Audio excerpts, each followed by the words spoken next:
Okay, so next is normal distribution.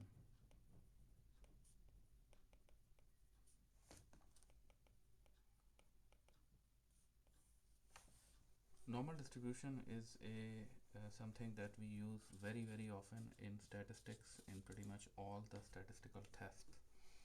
But what exactly is the normal distribution? Normal distribution is just a distribution of the probabilities associated with different variables.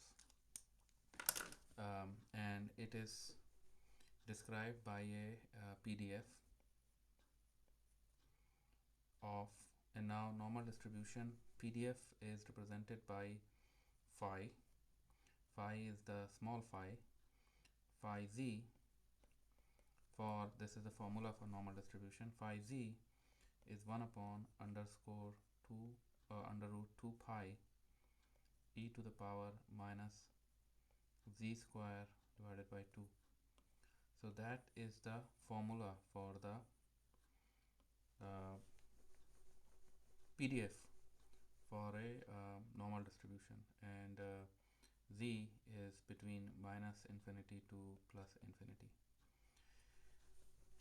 If we want to calculate the CDF of a normal distribution that is represented by capital phi z, you have to integrate this between negative infinity and positive infinity. So you will integrate this as it's going to be 1 upon 2 pi under root e to the power minus z square over 2 dx, or dz is going to give you the capital phi, which is the CDF. So both of these are incredibly complex formula, and they cannot be resolved into a more simpler formulas for calculation. But here are some properties of the normal distribution, and one of this is that this is symmetric around, this is how normal distributions are, and this is symmetric around 0, its mean is 0.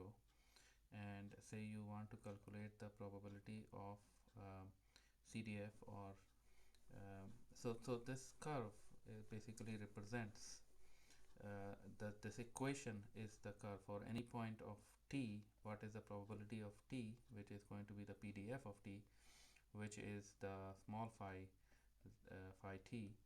It is going to be just this 1 over underscore 2 pi e to the power minus z square over 2. That represents this point.